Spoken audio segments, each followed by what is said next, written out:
আজকে সৌদি আরবের সব বাজারঘাট তোমাদেরকে ঘুরে দেখাবো। তো পুরো ভিডিওটি দেখতে থাকো আর আমার সাথেই থাকো।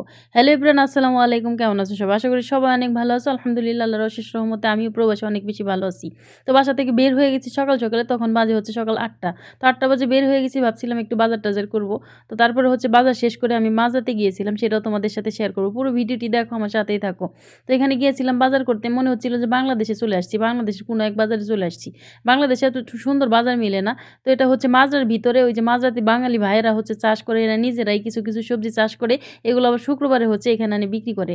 যাই হোক, অনেক বেশি ভালো লাগছে এখানে গিয়ে। এমন কোনো সবজি নেই যেখানে পাওয়া যায় না, সব কিছু একেবারে এত বেশি টাটকা আর ফ্রেশ, একবারে অথেন্টিক। আমি কিন্তু অনেক সবজি কিনে ফেলেছি। কি কি সবজি কিনছি সেটা তোমাদেরকে বাসায় গিয়ে অবশ্যই দেখাবো। তারপরে চলে আসছি ওই বাজারের কাছে, হচ্ছে যে মাজরা। তো এখানে ভাবলাম যে একটু আসছি যখন, তাহলে একটু ঘুরে যাই আর একটু ভিডিও টিডিও করে যাই। তো দেখো মাজরাতে কত খেজুর পড়ে আছে, মানুষ এগুলো খায়ও না নেয়ও না, বাংলাদেশে হলে এগুলো পায় না।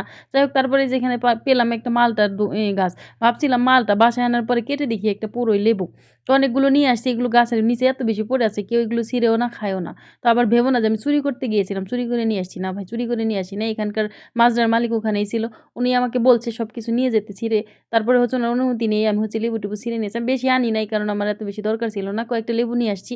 তো এখান থেকে লেবু টেবু ছিঁড়ে হচ্ছে, তারপরে দেখো তোমাদেরকে দেখিয়ে দিলাম কি সুন্দর সুন্দর লেবু। আমি ভাবছি যে এগুলো মালটা একটু অন্য সাইজের লেবু, গোল গোল। তো যাই হোক, আমি অনেকগুলো লেবু নিয়ে আসছিলাম। তো আমার পরে হচ্ছে বাসায় এনে এই লেবুগুলো কাজেই লাগছে। আমি খাইছি। তারপর হচ্ছে সালাদ-টালাদ করে খাওয়া গেছে। তো তারপরে ভাবলাম যে আবার এখানে যখন আসছি, এর আগে একদিন বাঙ্গি খেতে গিয়েছিলাম। তারপরে হচ্ছে টমেটো ছিঁড়ছিলাম, বেগুন ছিঁড়ছিলাম। ভাবলাম এগুলো আজকে আমি যাই, এগুলো ছিঁড়ে নিয়ে আসি।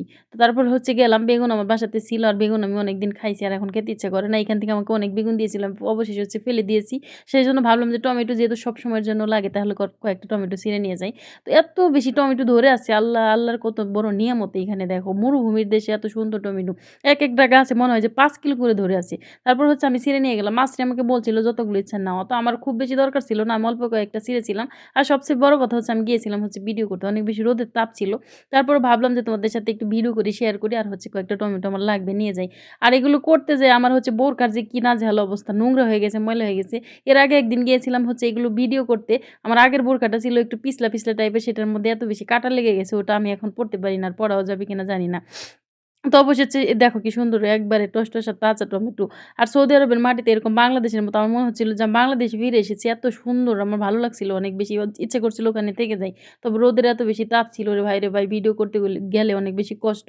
তারপরেও কেউ ভিডিও শেয়ার করে না, লাইক করে না, সাবস্ক্রাইব করে না। তো যাই হোক, আমি হচ্ছে যে এখান থেকে ইটি ছিঁড়ে তারপরে ভাবলাম যে বাড়িতে যাই। তো বাড়িতে এসে দেখো, এই যে দেখো বাসায় এসে দেখলাম কি, কি কিনেছি। আর অনেক বেশি সবজি কিনেছি। এখানে সবগুলো সবজি একেবারে অথেন্টিক, টাটকা। এগুলো সার দিয়ে করে না। আর হচ্ছে দামও অনেক বেশি কম ছিল। ভালো লাগলে ভিডিওটা অবশ্যই শেয়ার